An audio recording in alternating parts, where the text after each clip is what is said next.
Thank you all. Please be seated. Thanks for the warm welcome. Thanks for the warm weather. It's nice to be back here. I just came from MacDill, where I was talking to General Abizaid and General Brown, and one of the things that's clear is the folks there at MacDill really do appreciate the support that the citizens of the communities of Tampa and St. Pete and the surrounding area provide them. So I want to thank you all very much for being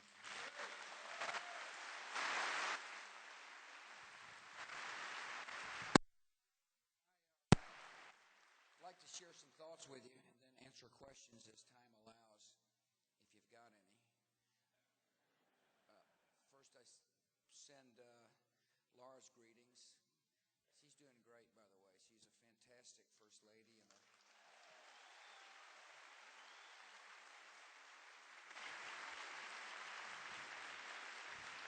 She's obviously got to be a woman of enormous patience. I appreciate Congressman Adam Putman, Bill Young, Mike Bill Rockus, and Catherine Harris for being here today. Oh, there they are. Yeah. Proud to give them a ride on Air Force One. Some of them aren't going back, by the way. Mark Kennedy, is Mark here with us from Minnesota? Supposedly was going to be here. You don't know him because he's from Minnesota, but I do. He's a fine guy. I want to thank my buddy Mel Sembler, Ambassador Sembler, who represented our country so well once in Australia under 41, and then to Italy under 43. And Betty.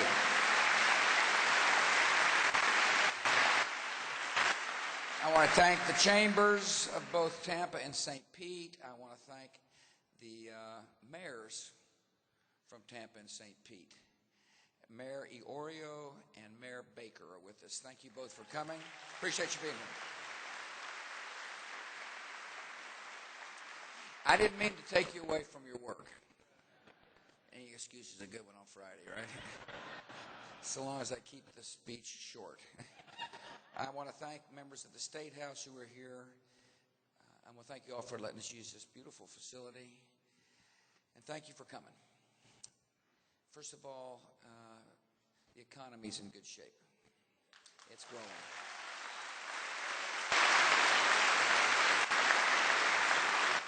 I guess that's an easy thing to say in the state of Florida when the unemployment rate is 3.3%. Pretty amazing, isn't it? I'm sure the governor's going to try to take credit for it, you know. I'm not going to, because the role of government is to create an environment where the entrepreneurs can flourish and small businesses can grow. And the fundamental question facing this country of ours is, how do we keep ourselves to be the economic leader of the world? It's really an interesting question. You know, in spite of the good economic numbers, 4.7% unemployment around the country, or an economy growing at over 3%, in the face of hurricanes as well as high gas prices, home ownership's an all-time high, small businesses are growing. In spite of all that, there's a certain sense of uncertainty. People are worried. They're worried because they're changing jobs a lot. They're worried because of competition from India and China. There's a certain sense of uncertainty. And so we have a choice to make about our economy. You know, do we retreat in the face of uncertainty, or do we lead? And I will be working with the Congress, members from both political parties, to be the leader of the world. And here's some ideas. One, keep taxes low. We can't be the economic leader of the world if we run up your taxes. And so we're going to keep them low. And you'll hear a debate in Washington, D.C. that says, well, we got to run up your taxes to balance the budget. That's not the way it works in Washington. They will run up your taxes, and they'll figure out new ways to spend money. The best way to balance the budget is to keep the taxes low and be wise about how we spend your money. That's how we're going to balance the budget.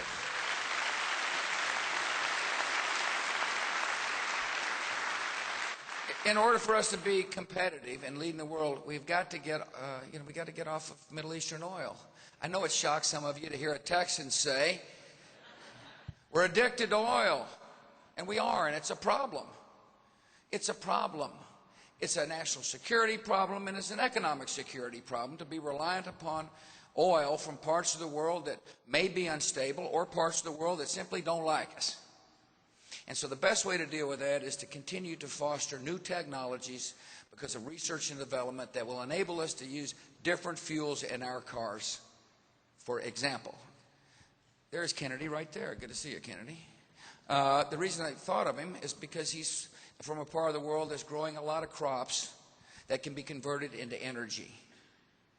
We're close. We're close to technological breakthroughs that will enable us to convert wood chips, and sawgrass, when we already convert sugar, corn, and soy into fuel. And think about that. If this technology comes true, which we believe it will, then pretty soon the president's going to say, you know, we're growing a lot of crops and we're less dependent on Middle Eastern oil. There are 4.5 million cars today that are flex fuel cars that can either run on gasoline or ethanol. In other words, the technology is available inside the automobile, and it's coming. And we're making some great breakthroughs on battery technology. Next week, I'm going to travel around the country, going to some of the most innovative places around our country that are providing new technologies to enable us to become less dependent on oil, which will keep us a leader in the world. Another thing we need to do is to make sure that our healthcare system is modern. I want to talk real quick about Medicare here. First of all, I'm aware there's a lot of seniors in this state that rely upon Medicare. The federal government made a commitment to the seniors around the United States, starting with Lyndon Baines Johnson, that we would provide good health care to the seniors. And when I got to Washington, I found we were not providing modern medicine.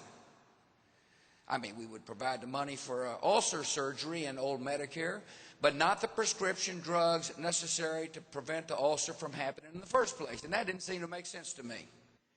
It's an old, centralized system that was not modern and was not fulfilling the promise we made. And so I worked with Congress, Republicans and Democrats, to get a new bill out of Congress that said we're going to provide a prescription drug benefit. And as we do, we're going to give seniors more choices and more options from which to choose. About 25 million seniors have signed up for this new plan since January 1st. That's a lot of folks in a quick period of time. And needless to say, when you make that kind of transition to a modern system, there's going to be some glitches. And our job is to fix those glitches. And that's what the Department of Health and Human Services under Mike Leavitt is doing. And it's important for our seniors to take advantage of this new program. Call 1-800-MEDICARE. Or if you've got a mom or a dad who's eligible for Medicare, sit down with them and explain the new benefit. It is a really good deal for America's seniors. To make sure that health care works, we'll continue to take care of the poor. In other words, the government's made a commitment to the elderly and the poor. But the government has also got to understand the best medicine is private medicine, and we should not get in between the doctors and the patients in America.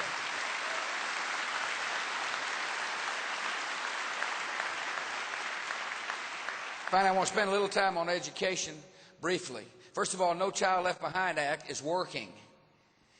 It's a piece of legislation that says we're going to raise the standards for every child, and we're going to measure to make sure children are meeting those standards. Can you imagine? You might remember well, I'll tell you, when I was governor of Texas, we had a system that didn't measure right early on, and guess what happened? We just shuffled kids through the system who couldn't read, and we found out too late.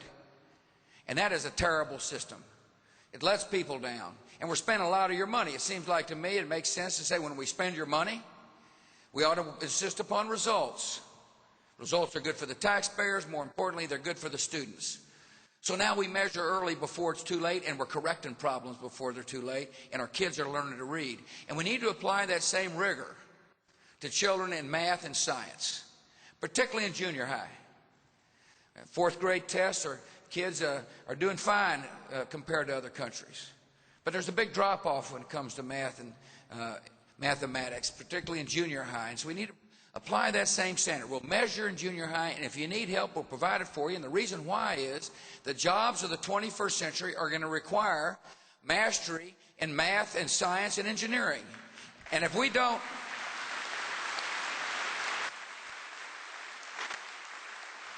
And if we don't educate our kids, the jobs are going to go elsewhere, whether we like it or not. So to make sure America remains the leader in the world, we're going to stay on the leading edge of research and development and educate the young scientists of tomorrow today. And so my attitude about the future is this, particularly when it comes to the economy and when it comes to foreign policy. We shouldn't fear it. Let's shape the future. Let's be the leader tomorrow that we are today. Now, we're living in historic times when you think about this world we're in. It is a time of challenge, and it's a time of opportunity. We got the challenge to protect the American people. My most important duty is to protect you from harm. And we have an opportunity to lay the foundation of peace for generations to come. I make a lot of decisions. My buddies in Texas, when they show up to Washington, after they get over the initial surprise that I'm still there, or got there in the first place, say, what's it like? What is the job description? What's it like to be president? And the best way to answer it is I make a lot of decisions. And part of the reasons my thinking was shaped on September the 11th. Let me put it to you that way. And I think it's important for you to understand how the president thinks and why I make decisions I make, particularly decisions relating to war and peace. I knew we were at war when they attacked us. As a matter of fact, I was down here in Florida. It didn't take long to figure out what was going on. And I vowed that day that I would not rest so long as I was the president in protecting the people. So a lot of my decision making is based upon the attack. And I know we're at war, see? I knew it then, and the enemy has unfortunately proved me right because they continue to attack. In order to win the war against the enemy, you got to understand the nature of the enemy. First of all, these people are cold-blooded killers. People who'll kill the innocent in order to achieve a tactical objective and a strategic objective. They have no conscience. You can't negotiate with these people. You cannot reason with them. You must bring them to justice. Secondly, they have an ideology. They believe in something. Best way to describe what they believe in is to think about what life was like in Afghanistan under the Taliban. These were people that saw to it that young girls didn't get educated. If you didn't agree with their view of religion, you were whipped into public square. They tolerated no dissent, no different point of view. Remember tearing down destroying the culture from the past. They had no sense of history other than their dim view of history. That's what they think. And they have made it clear their objectives. You probably have read some of Zawahiri's writings, admonitions to his fellow fighters. They've made it clear that they believe the United States is soft and weak and that they can shake our will. They've made it clear that it's just a matter of time before we vacate parts of the world which they can then occupy in order to be able to plan, plot attacks against the United States of America. They have made it clear they're interested in weapons of mass destruction. In other words, they've laid out a strategy, for the world to see. And my job is to take that strategy seriously. My job is to see the world the way it is, not the way some would hope it would be. If 9/11 affected our thinking, then we've got to make sure when the enemy speaks, we take every single sentence that they say seriously and deal with it. And that's what we're doing. So I want to share some of the strategy in winning this war on terror. Make no mistake about it. We're going to win the war on terror. will protect the American people.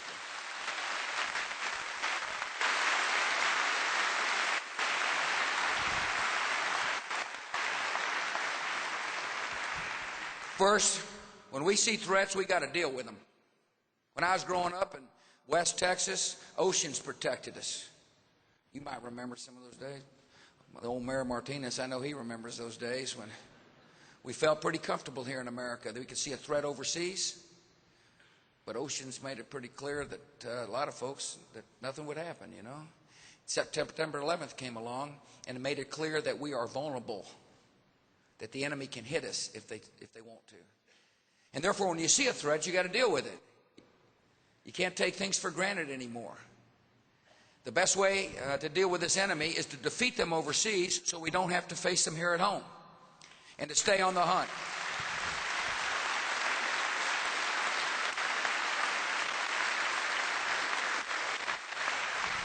And that's what we're doing. And we got a coalition of countries. I spent a lot of time reminding people about the nature of the war. Listen, the tendency for folks is to say, well, you know, this really isn't a war. I can understand that. Who wants to walk around thinking there's a war about to hit us? I mean, that's my job to worry about it, not yours. How can you have an economy recover from a recession if people are afraid to risk capital because they're worried about, you know, thinking something's going to happen? And the same thing happens overseas. People, you know, kind of want to slip to the comfortable. They don't believe it's a war, some of them, and I understand that. And so we spend a lot of time reminding people that we've got to work together because the enemy can't stand what we stand for, and that's freedom. They just hate freedom. And so we got a good coalition, and we're on the hunt. We're keeping the pressure on them. It's hard to plot and plan and execute attacks when you're on the run. And so the first step of our strategy is to defeat them there so we don't have to face them here. And we got some great special forces. I've met the Special Forces Command guy here, and great intelligence officers and wonderful coalition folks. We're cutting off their money. You know, it makes it kind of hard to operate when you can't get your bank accounts full of money in order to pay. We're just doing a lot of stuff, and it's just important for citizens to know that there's a constant pressure. I think about it every day. And we're making progress. Khalid Sheikh Mohammed, September the 11th, plotter, planners, incarcerated. His successor brought to justice.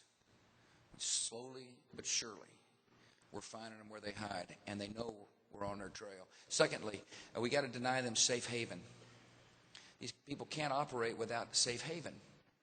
It's an interesting war we're in. It's totally different from what we're used to because we're not facing nation states. We're dealing with an enemy that is international in nature, that hides in states. When the president says something like, if you harbor a terrorist, you're equally as guilty as the terrorist, those words mean nothing unless you act upon them. And I said that to the people of Afghanistan, the Taliban. They didn't listen, and so we acted. And removing the Taliban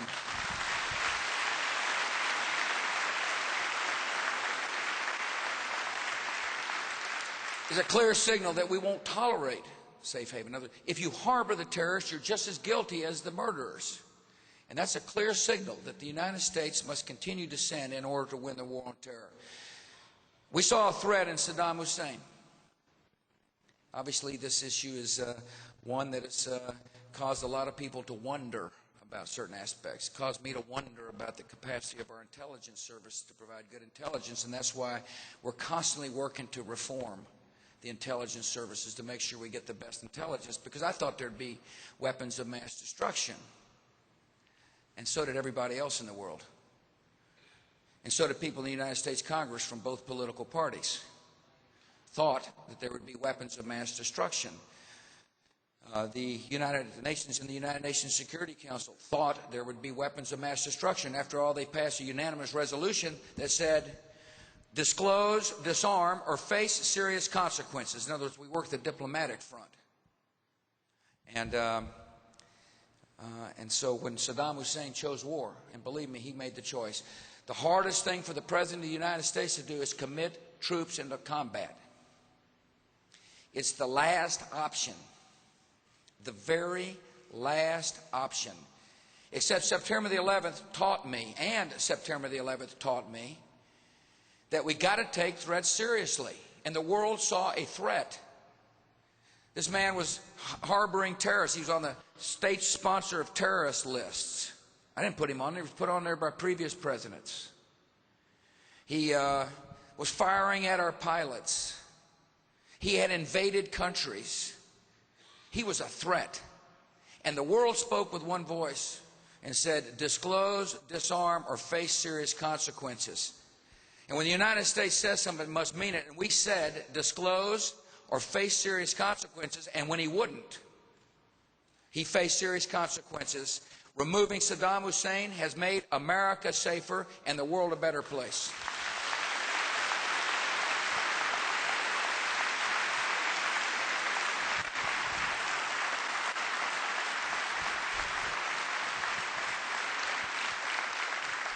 And we have a plan to achieve victory.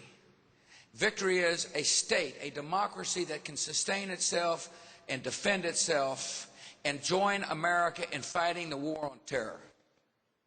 That's the goal of victory. That's the definition of victory. First, part of our strategy is a political strategy. I try to tell people how I make decisions, and part of making good decisions is you've got to believe something. You have a belief system that, by the way, can't alter because of politics or polls or focus groups or, what somebody wants you to think. And I believe that freedom is universal. I believe that deep in everybody's soul is the desire to be free. That's what I believe. I don't believe freedom or liberty is confined here to, Methodists from Texas. I believe everybody wants to be free. White, black, brown, Muslim, Jew, Christian, agnostic. I believe there's a deep desire for people to be free. And if you believe that, then you have faith in people demanding freedom if given a chance. And the Iraqis proved that theory right. 11 million people went to the polls in the face of unbelievable terrorist threats, and said, I want to be free. Let me vote. Let me decide my future. And so on the political front, they're making progress because of the courage of the Iraqis. And now the task at hand is to work with those who won votes in the new parliament to set up a unity government. One that can help deal with the grievances of the past. One that unites under the fabric of democracy. And that's what we're doing. Talked to the ambassador Zal Khalahad there yesterday. He's spent a lot of time working with making our position known that we want the government to be a unified government. Secondly, we're helping the country rebuild itself after years of neglect so that people can see the benefits of democracy. And we started off initially with kind of these grand projects. We got the Congress to appropriate money, and we tried to build some great, electricity type renovations, and the enemy kept blowing them up, and so we've altered our strategy. One of the things that you've got to do in a situation like this is constantly adjust. You can't just get stuck in one kind of response mode. You've got to think and watch the enemy and adjust to the enemy in order to achieve an objective, and we're doing that. And so now we've got much smaller scale projects that are yielding instant results for the people on the ground. So people say, wait a minute, this democracy deal is a pretty good thing, Businesses are flourishing in Iraq. Freedom is coming. Freedom is coming. There's a determined enemy trying to stop it, of course. They can't stand freedom. I told you, they think the exact opposite we do. They don't believe that everybody desires to be free. They want everybody to live under their totalitarian thumb. That's what they want. Not America. In our coalition, we want governments to be responsible and responsive to the people. That's what we believe in. Thirdly, in order to achieve our objective, the Iraqis are going to have to fight the enemy. They've proven their worth in terms of defying the terrorists when it comes to making the vote. And they're proving their desire to defend themselves against the enemy too. You know how I know? I'm listening to the people on the ground. I talk to our commanders a lot. They're the ones who are giving me the appraisal about how well these Iraqis are being trained. An interesting measurement right off the bat, however, was how the Iraqis responded to these attacks on the police stations and the recruiting stations. You remember that they had a series of attacks on the recruiting stations? Guess what my question was to them out there? Are they still people lining up to join up? You know, if you're getting blown up standing in a line, are they still coming? And the answer was absolutely. And we're training them. And there's a command structure, command and control structure getting in place. And this military is getting better and better. We're turning over a lot of territory to the Iraqis. They now have 2 divisions. There's a lot of folks that are capable of taking the fight nearly on their own. The training mission is working. So on the security side, we're on the hunt. We're after Zarqawi. See, he wants us to leave. He believes we'll lose our nerve so he can establish a safe haven in Iraq, and we're not going to let him do it. And so we've got great special operators and U.S. forces and coalition forces on the hunt, and at the same time we're training the Iraqis.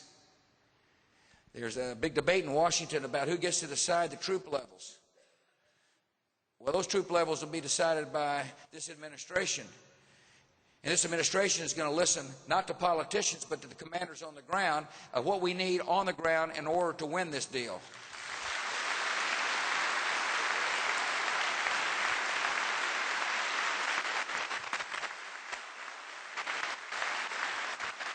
After I leave here, I'm going to go visit with a family of one of the fallen troops. I have to be able to look that person in the eye and say, the cause is just. I believe it is just and necessary.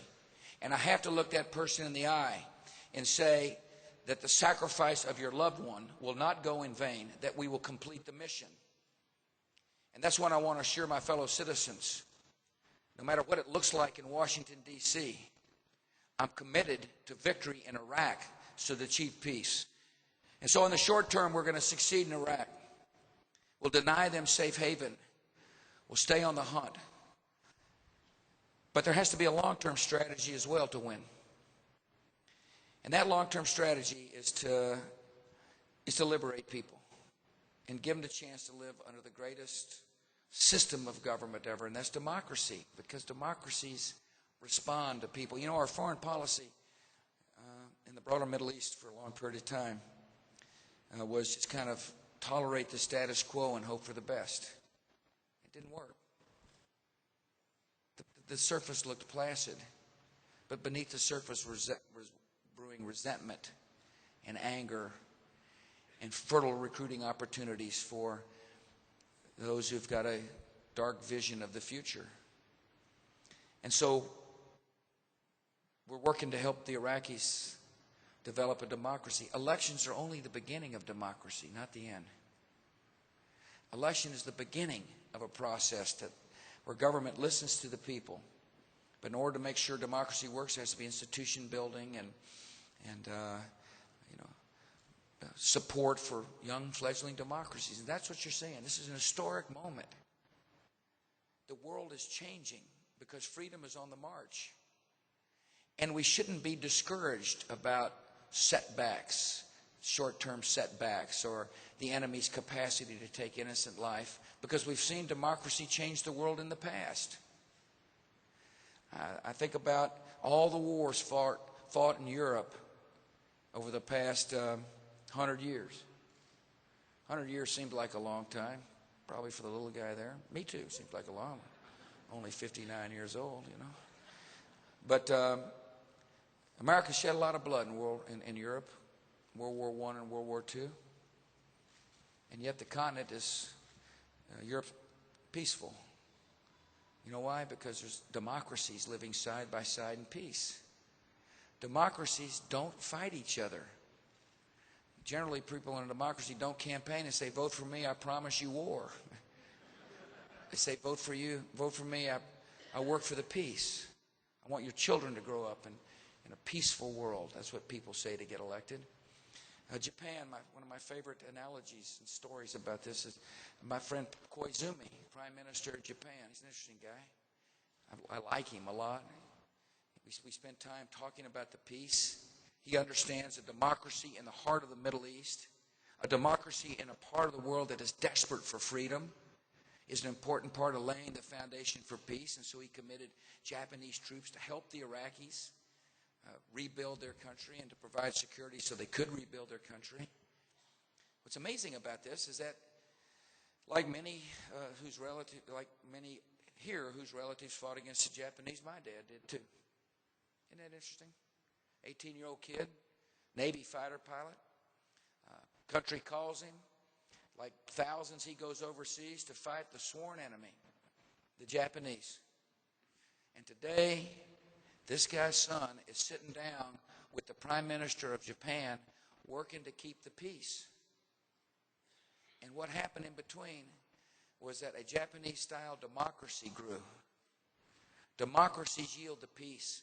And what the youngsters here have got to see that's happening is we're laying that foundation for peace. Someday when you're older, I know you'd never think it's going to happen, but it does. You look back and say, you know, maybe old George W. Bush and the United States Congress was right in keeping the faith that democracies can yield the peace we all want.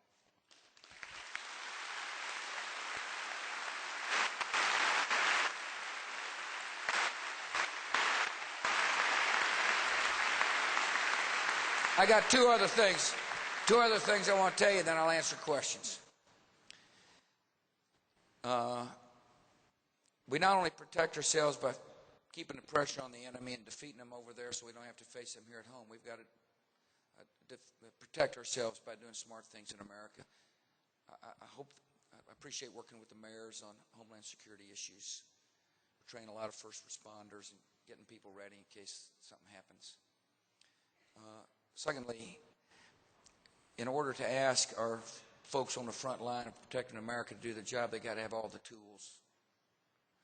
And the Patriot Act passed right after September the 11th. Had a little problem getting it out of the United States Senate. Got kind of hung up there. My reminder to those senators is that the bill may about ready to lapse, but the threat isn't. And if people in Washington expect those on the front line of protecting America to do their job, they got to give them the tools. This Patriot Act needs to be passed.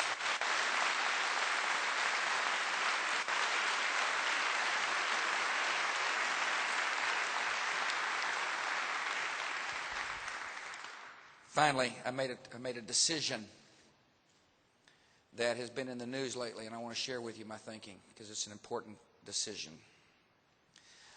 The September the 11th made it clear to me that an enemy would do anything it could to hurt us. We're at war. I understand some don't think that we're at war. There are good, decent Americans who believe that. I know that. This is not what I don't believe it. See, I got a different point of view. I asked our people on the ground there in Washington, is there anything more we can do to protect the American people? What can we do? The enemy wants to hit us. They're planning to hit us. Is there anything we can do so I can go around the country saying, go about your business. We're taking care of your security for you. I think most people would ask that question. And General Mike Hayden of the NSA, he's a wonderful person, said he thought there was something more we could do. And he showed me the plans for this country to pick up conversation, listen to conversations from people outside the country, inside the country, who had an affiliation with Al-Qaeda or were Al-Qaeda. He said, I think we can design a program, Mr. President, that will enable us to have quick response to be able to detect and deter a potential attack. I said, it's interesting, General. I said, it makes a lot of sense to me. I said, you're not going to listen inside the country. No. This is calls from outside the country in or inside out to people who, we know or suspect are affiliated with Al-Qaeda. And I remember, some of those phone calls coming out of California prior to September the 11th attacks by the killers. Just thinking maybe if we'd have listened to those on a quick response basis, it might have helped prevent the attacks. My second question was, is it legal? See, I take that oath of office seriously. I've taken it twice as your president. to uphold the laws and the Constitution. And so we got lawyers all over Washington, as I'm sure you can imagine. I'm not one. I said, is it legal? I'm asking this to the Attorney General of the United States, the legal counsel in the White House. NSA's got lawyers. I mean, a lot of lawyers looked at this. And they said, you bet, Mr. President, it's legal. And they gave me the legal ramification. You'll see this all. This is part of the debate, you know. Thirdly, I knew I needed to tell members of Congress. See, they like to be a part of the process. They're a co-equal branch of government. And I recognize that and I honor that. And so we briefed members of the United States Congress on the full program so that they would know. Appropriate members of Congress, leaders, Republicans and Democrats, leaders of the Intelligence Committee, whose job it is to provide oversight on intelligence operations. They were abreast. Like my buddy called me, he said, you know something? If you're trying to pull one over on them, if you're trying to have an illegal program, why are you briefing the Congress? I said, because I want people to know. Unfortunately, we're having this discussion. It's too bad, because guess who listens to the discussion? The enemy. If you don't think we're at war, it doesn't matter then, does it? I know we're at war, and the enemy's adjusting. But I'm going to tell you something. I'm doing the right thing. Washington is a town that says you didn't connect the dots, and then when you do connect the dots, they say you're wrong. In order to protect America, if somebody's talking to Al-Qaeda, we want to know who they are and why they're talking to them. We are very thankful that you don't make your decisions based on the polls like previous presidents have. Well, I appreciate that. And my comment is that I'm a home builder. Yeah. I'm very happy right now. You got to be. But I wanted to just keep you apprised that things are good now. The economy's good. Interest rates are low. There are people that still can't afford homes in our country today. Affordable housing is very important. We as home builders, I serve on the board of directors of the National Association of Home Builders. Good. We'll be up in Washington in about a month or so to see you guys. But we're concerned with the environment just as much as anyone else is. And but there's got to be a balance to make sure that we can develop land and provide homes, affordable homes. And also, Congress is working on some things now that has an effect on financing and interest rates for people buying their first homes. And let's make sure that we have affordable homes for people. My daughter's a school teacher here in Tampa, and it's important to people like her, people that protect us, the fire department, the sheriffs. They need homes. Mm-hmm. And, you know, the times are good now. And I was a builder when your friend Jimmy Carter was president, and interest rates weren't so good back then, and those were tough times. And just want to tell you that I'm blessed to be here today with you in this room, and we all love you. Thanks. Yeah, let me talk about that. Thank you. You'll be happy to hear I don't set interest rates. That's set by an independent body, and I just named a new chairman of the Fed to do that. And he's a good fellow. And so, if I were you, I'd be worried about interest rates. Because when those interest rates go up, it makes it harder for your school teacher. Well, there's help to help certain folks who qualify with their down payments. We want people owning their own home. See, we want this to be an ownership society. We want people owning their own business. We want people owning their own home. We want people owning their own health account. They can take them with them from job to job, like health savings accounts. And home ownership's high right now. More minorities own a home than ever before in our nation's history, which is a fantastic statistic. And but interest rates matter, as does good tax policy. And I know maybe you're hinting at whether or not the mortgage deduction would be part of a plan. I don't think you have to worry about the mortgage deduction not being a part of the income tax law. But thank you for bringing that up. Yes, sir. Go ahead and yell it. Oh, he got a mic for you. Mr. President, you mentioned a trip next week to visit the sources of renewable additional technology to reduce our dependence on foreign oil.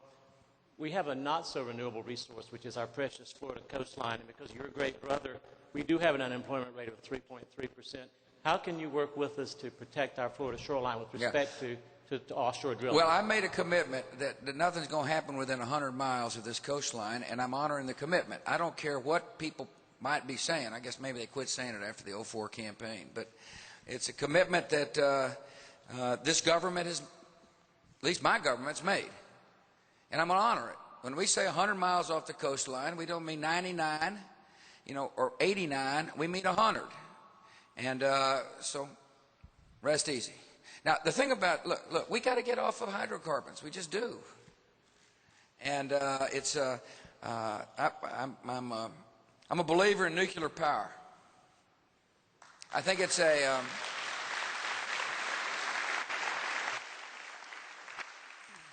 maybe someday, and I think I'll figure out I'll find out how close we are when I visit with some of these solar technology people. But it's very likely that you'll become a little power generator in your own home, and that the excess power that you do not use, you feed back in the grid.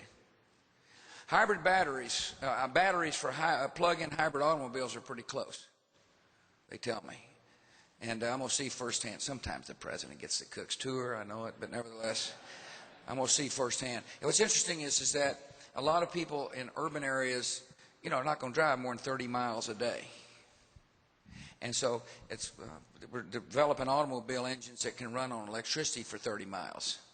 And then if you go more, gasoline kicks in. But it requires a battery that has got good storage capacity and is easy to recharge. It's coming. And so there's a lot of technologies that are coming on the market, and we're spending money. And it's good use of taxpayers' money, it seems like to me, in order to achieve some big objectives. I'm going to India on March the 1st, around that period of time. I believe that it's good policy for the United States to encourage these emerging economies to use clean energy, nuclear power, so as to help reduce demand for kind of non-renewables. And so I'm going to talk to them about development of a civilian nuclear power industry. They're telling me China's got about 34 plants on the market, which is good.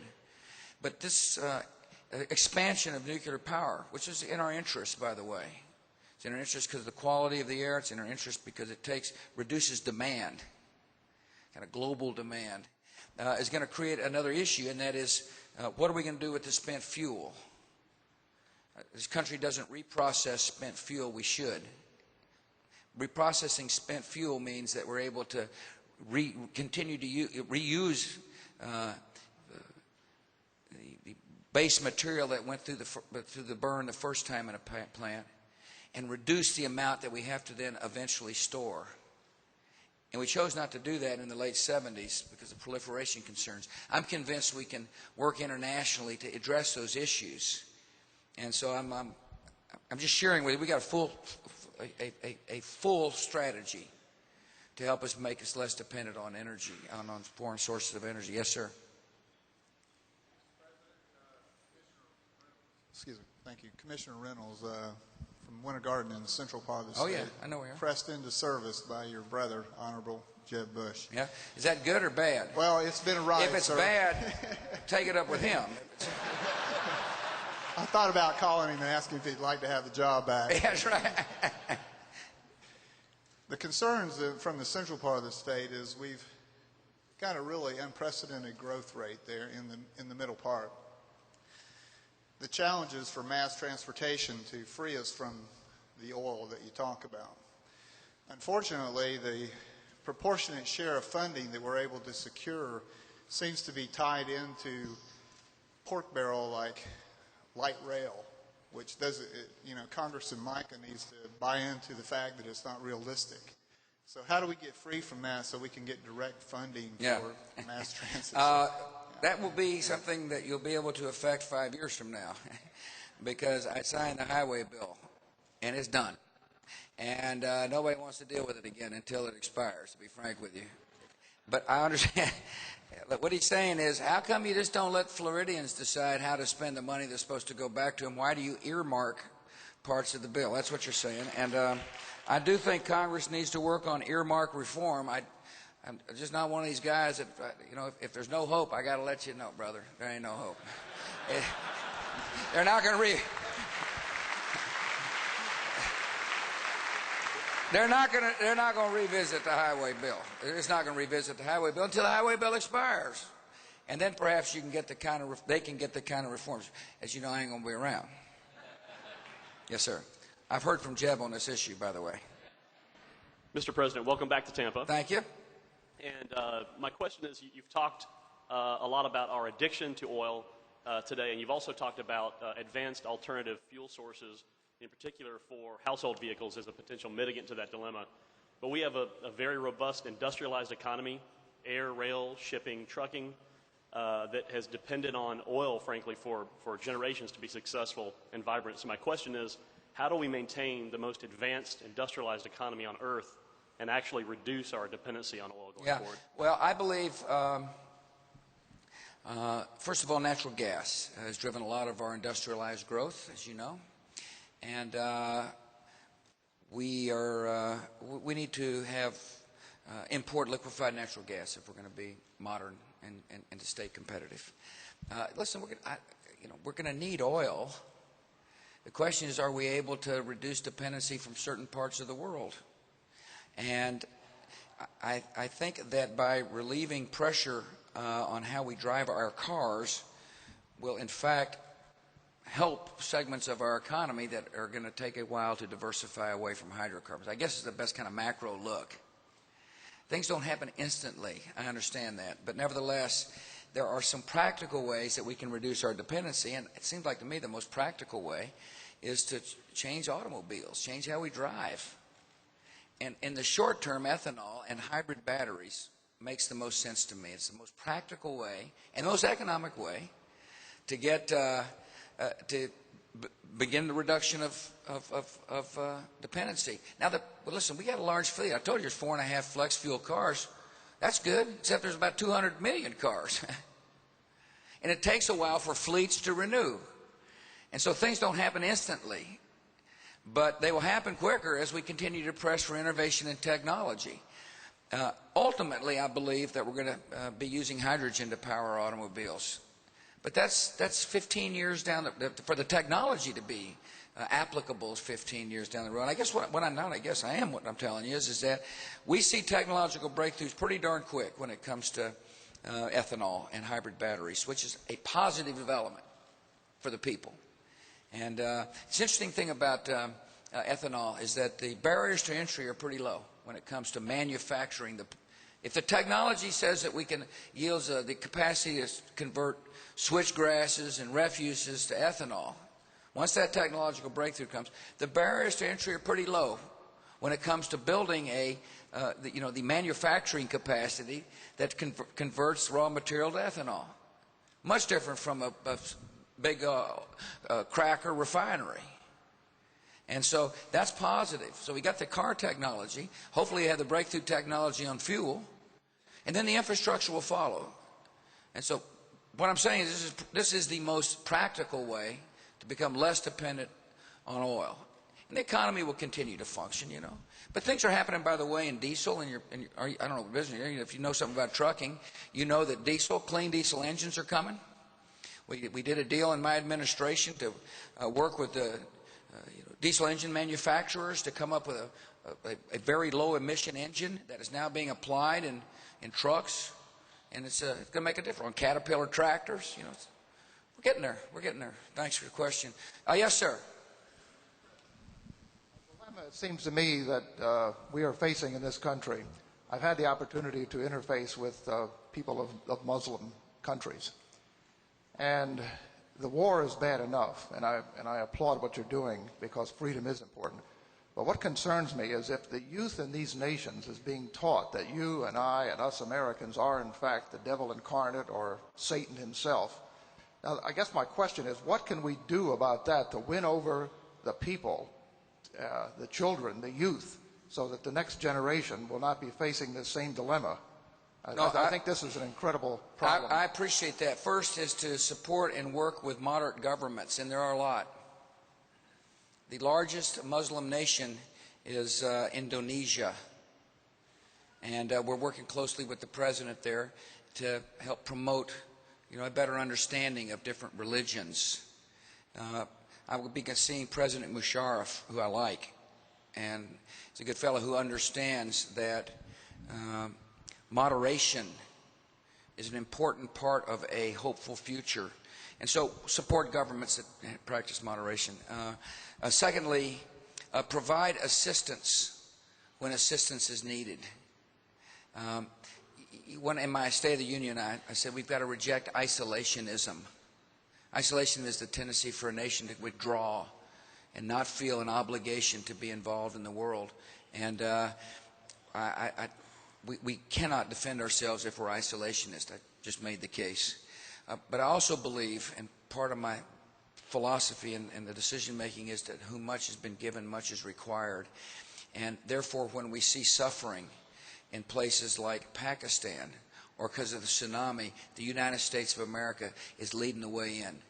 And it helps. It helped a lot in Pakistan, for example, to see those choppers flying relief supplies up for poor folks who had been, whose lives had been just devastated. I can't remember the exact numbers, but President Musharraf told me we're talking hundreds of thousands of people either dead, injured, or displaced. And there was the United States of America, military, flying supplies. Relief. General Abizay told me today that we turned over our MASH unit to the Pakistani government to help so they can continue to provide aid and comfort. And so there are practical ways. One, support moderation, and two, help where help is needed. Our HIV/AIDS initiative, by the way, is a fantastic initiative. It is, I can't tell you how proud I am of the American people for supporting this. It is necessary for the United States of America to be taking the lead on this issue to save lives. If we say human dignity matters and every life is precious, if that's part of our credo as a country, which it is, that's what we say. We say people matter. Every human life is precious. Then those human lives apply not just here at home, but in the continent of Africa or in Muslim countries. And there's a lot of Muslims in Africa who've seen the great compassion of the United States of America when it comes to helping to battle HIV/AIDS. There's a pandemic taking place, and you ought to be proud of this country like I am, that we're filling that void of compassion and need and hope. Yeah. Yeah, go right here. You're next. Yeah. Yes, ma'am. I know that you and First Lady Bush have talked much about our hurting generation of teens. Yeah. And our unproductive teens in our communities. Just wanted you to talk a little bit about the efforts being made with the work that you're doing in initiatives Thanks. that'll help that. I appreciate that. First, there's positive news. Teen pregnancies are down. Teen drug use is down. And that's positive. It's good. Because of people at the grassroots level. People at the grassroots level. I think one of the most important initiatives of this administration is the Faith-Based and Community Initiative, which recognizes what de Tocqueville saw in the 1830s. He's a French guy who came over here. In case you don't remember. And he recognized that the great strength of America was the capacity for individualists, or the willingness of individualists, to work together in what he called voluntary associations to make the community in which they live a better place. And he saw that in the 1830s. What he saw is still the strength of our country, if you really think about it. Government can hand out money, but government cannot put a hope in a person's heart. A lot of people miss one of the basic ingredients of life, and that is love. And love happens when somebody puts an arm around a person and says, "What can I do to help you, brother or sister?" And so part of our initiative in dealing with loneliness, discouragement, lack of self-esteem is to encourage faith-based programs which all exist because they hear of a universal call to love a neighbor, by the way, to have access to federal money. In other words, level the playing field for grant money so that these programs, which have been set up to love somebody and provide love, have got equal access to federal money. It's a really important initiative. There are targeted monies, of course. You know, there's monies aimed at the different community groups dealing with drug use. But I think the most important initiative of all is to empower groups that really do provide mentoring and care and decency on an individual basis for somebody who needs it. And it's happening. It's happening in America. It's yeah. Mr. President, it's an honor to be here with you today, and I thank you so much for the time that you take to share with us. I'm a 40-year-old father of a 3-year-old. There you go. And I'm also an adopted child. And it seems that anymore, through the results of legislation from the bench, that maybe the unsafest place for a child in this country is in his or her mother's womb. And my question for you is, and I commend you for your Supreme Court picks. I thank you for your bold stance and who you picked. My question is, with my son, you know, this is the future of America. And my question is, where do you believe we're headed? Long after your term of serving us has ended, and long after we've had other presidents serve this country, where do you think we're headed in the areas of abortion, in the areas of traditional marriage, in the areas of faith, and the foundations that this country was founded upon that are so under attack anymore? Yeah. Where do you believe we're going? I'm an optimist. I believe we're headed toward a period of personal responsibility where people understand that they're responsible for the decisions they make in life. I just gave you some statistics. Abortions are down in America as well, by the way. People are, one of my jobs is to promote a culture of life. And I just told you every life is precious, and I meant it.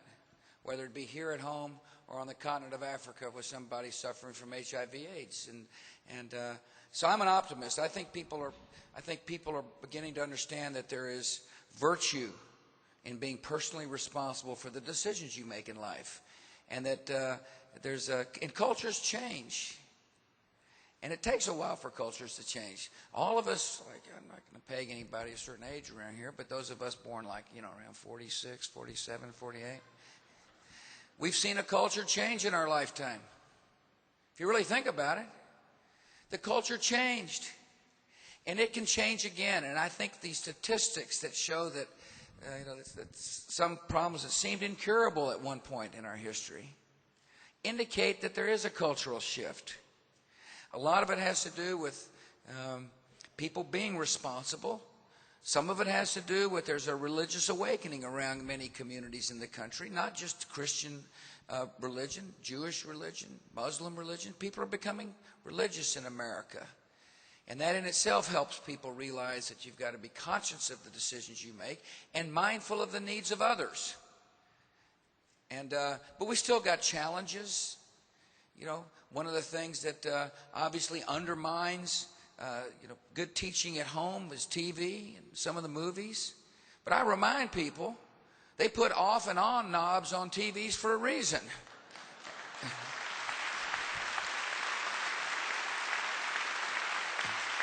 You don't have to go to a movie if you don't want to go to a movie.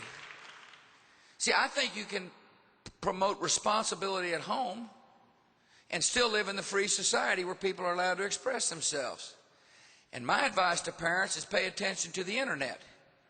You know, part of the problem we have in our society is, people aren't paying attention to their kids' habits. And when you got your child on the internet, make sure you know what that child is looking at. Because that's your responsibility. It's not the government's responsibility to take care of your child. It's your responsibility to take care of that child.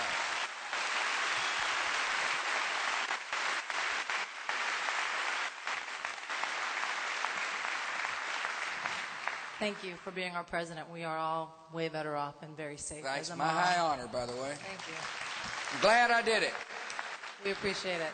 How do you, earlier you shared with us some intimacy about how you make decisions, and I felt that was heartfelt. How do you keep it together? What do you really think about when the biggest story this week was Dick Cheney's hunting trip and not Al Gore blasting our troops and being treasonous in his regard to this war on terror in the Middle East? How do you keep it together? Well, I appreciate that. It's a loaded question. I keep it in perspective. There's a lot of noise in Washington. There's a lot of flattery. There's a lot of criticism. There's just a lot of noise. And I try to keep my life in perspective. I do keep my life in perspective. And I am focused on achieving certain objectives. Every day, I said this and I mean this, every day I think about how to protect America. Every day in the morning, first thing in the morning, I get briefed by our intelligence officers about potential threats. So every morning I'm aware of the world around us. And I told you that it's 9/11 changed my thinking. So my focus is there. And I care deeply about troubled youth. I'm worried about Katrina victims. I'm worried about people that got moved out of their home, and they ended up somewhere else. Put yourself in their perspective. As home ownership is valuable. We talked about home ownership here, how important it is. And somebody wakes up the next morning, their home's gone, and not only that, they ended up out in somewhere else, Good news is those people found love, which is a wonderful thing about our country. And I think about those kind of things. So to answer your question, I appreciate that. First, I'm wise enough not to fall in your trap because there are some keen reporters paying attention to every word I'm saying. But I really don't let that bother me. I got my perspective and I got my priorities. My faith is a priority. My family is a priority. And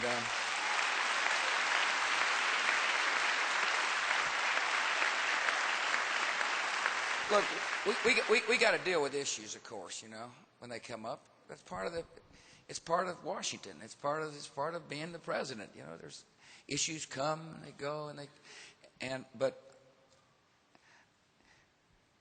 I hope that when it's all said and done, people see me as a strategic thinker, and that I'm able to stay focused on a strategy that will leave behind peace and hope. Peace around the world and hope not only around the world, but equally importantly here at home. So people have this sense of the greatness of America. We're a fantastic country. Think about a country, when you really put America in perspective, ours is a country where somebody can come with nothing except drive and desire and end up being able to raise a family and realize dreams. It is a fantastic land. And the great thing about America is it doesn't matter who you are, If you got the drive and the desire and the willingness, you can make it in this country. And it's a powerful that's a powerful statement to make. And that's why we need to keep it, by the way. And so I don't even know how I got there, but anyway. Yes, ma'am. In light of national security, some of us baby boomers are going to retire in the next 3 to 5 years. There you go. I know how you're thinking, baby. I'm right there with you. And the number of people replacing us is only at about a 63%. So what are we going to do with immigration to make sure we have enough people to fill those positions? Yeah, it's interesting. I thought you were going a different direction. I'm going to answer 2 questions.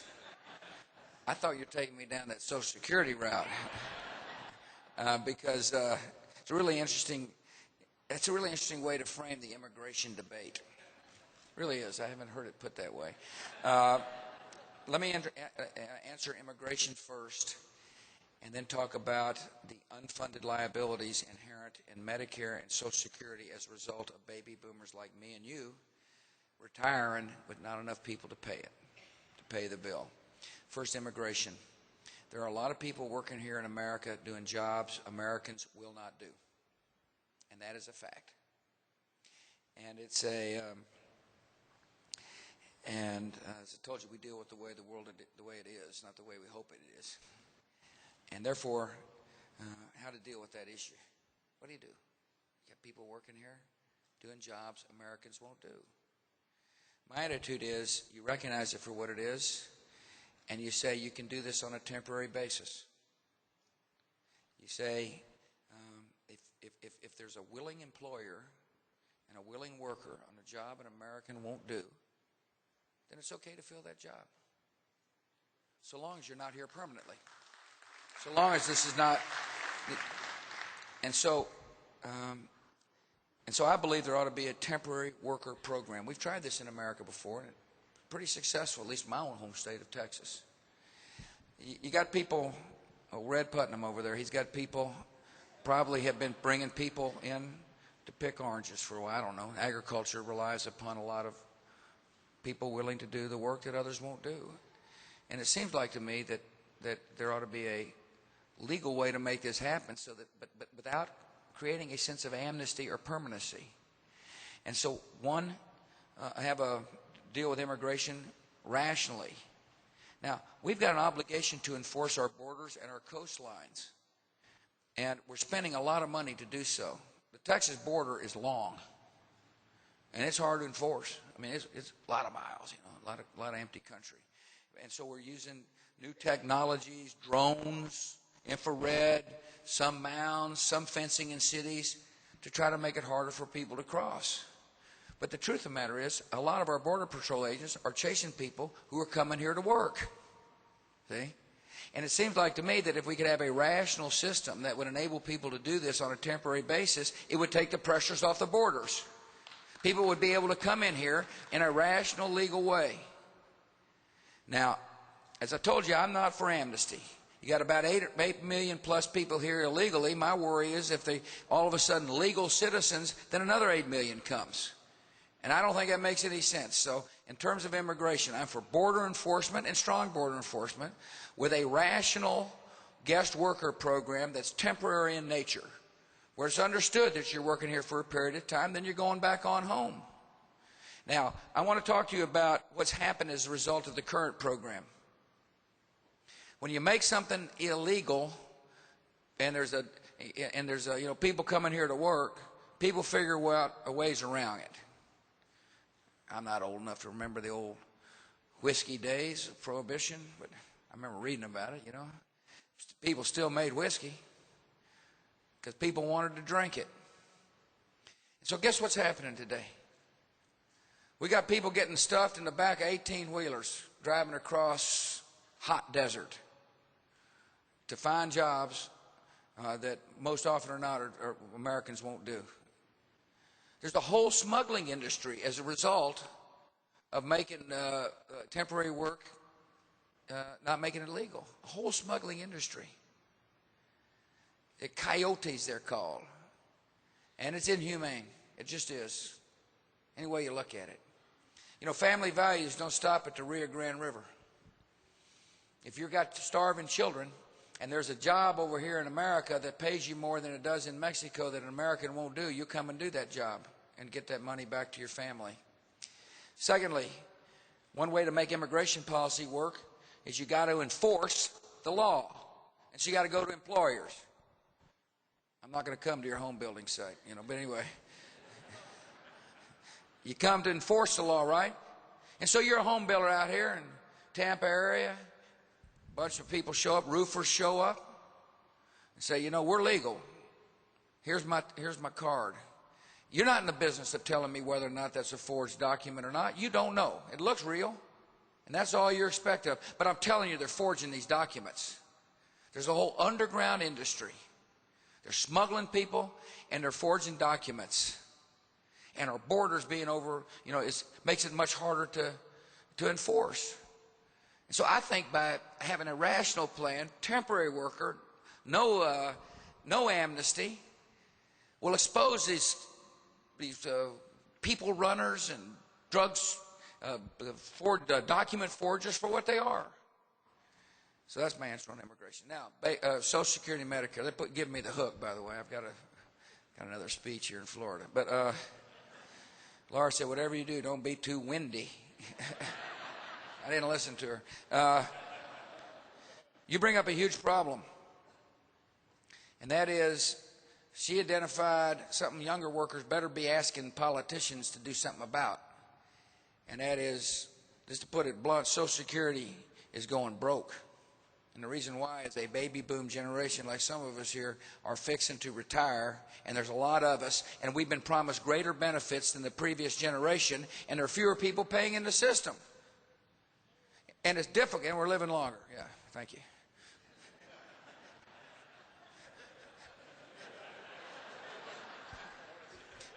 Yeah, cameras and everything, you know. Leave your name with them. She's right, and we're living longer. I wish I'd have thought of that. It's a... Thank you. We got to do something about it, and I tried last year. The job of the president is not to pass problems on, but to confront them. That's my job. That's what you expect people to do, and I'm going to continue trying it. And so they said, you know, they said, well, we don't have a problem. Well, one thing people now recognize, we got a problem. I succeeded. Not only did I succeed, others succeeded too, in reminding, they got the issue talking up. People are now beginning to realize what you realize, and I realize that we're going to be fine. You know, it's just the people paying in the payroll taxes. Can you imagine looking at youngsters in the eye and say, paying the payroll taxes, and you know the system's going broke? That's not a good deal, you know. And so I, in State of the Union, I said, look, I tried it, I'm going to try it again, is basically what I said. This time I believe that we need to have a table with Republicans and Democrats sitting around it. And to sit down and get something done. This isn't going to pass unless it's, you know, people from both parties can come up with something to do. It's just too much opposition one way or the other unless there's a bipartisan solution. I believe the American people are pretty sick and tired of needless partisanship in Washington, D.C., and I know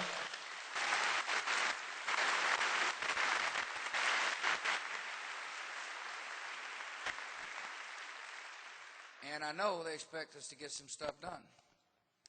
And so I just want to assure you I'm going to keep trying and keep trying and keep trying, because it's the right thing to do. It's the right thing to uphold the honor of our offices by confronting these problems now and not saying it's okay for another president or it's okay for another Congress and just keep shuffling it down the past. Now's the time to get it done, because the longer you wait, the worse the problem gets.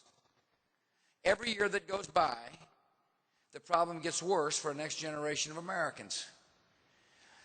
Okay, I got the hook. Listen, let me conclude. Oops.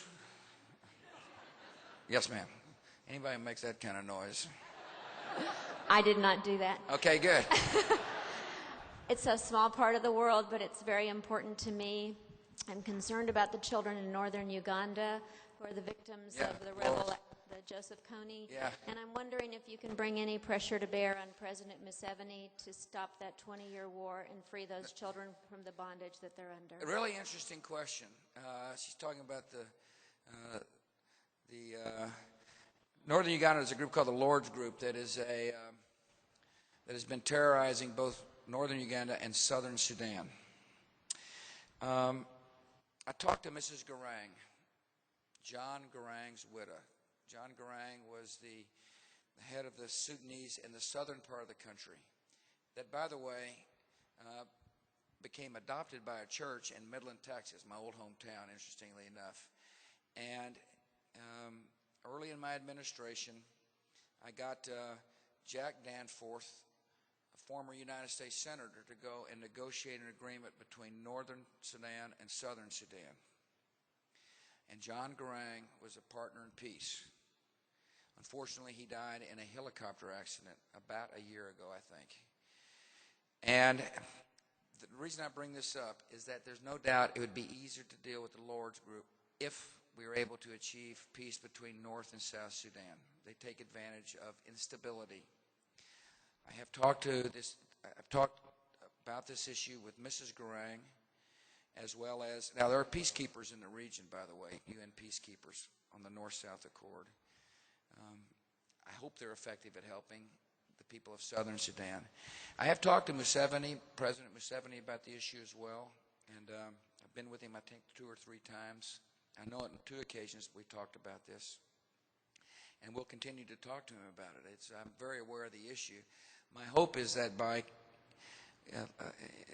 having the southern Sudanese, having the peace agreement negotiated between North and South so the southern Sudanese can begin to get their lives back in order, get the oil money moving that was guaranteed to them, will help drive them out of any safe haven in the South, which will make it easier for all of us to deal. It's kind of a roundabout answer, but I'm aware of the problem, first of all. And secondly, I'm surprised that anybody in this audience would bring it up, and I thank you for that. We also have got a major issue in Darfur, Sudan. I presume if you're worried about northern Uganda, you're also worried about western Sudan, as am I.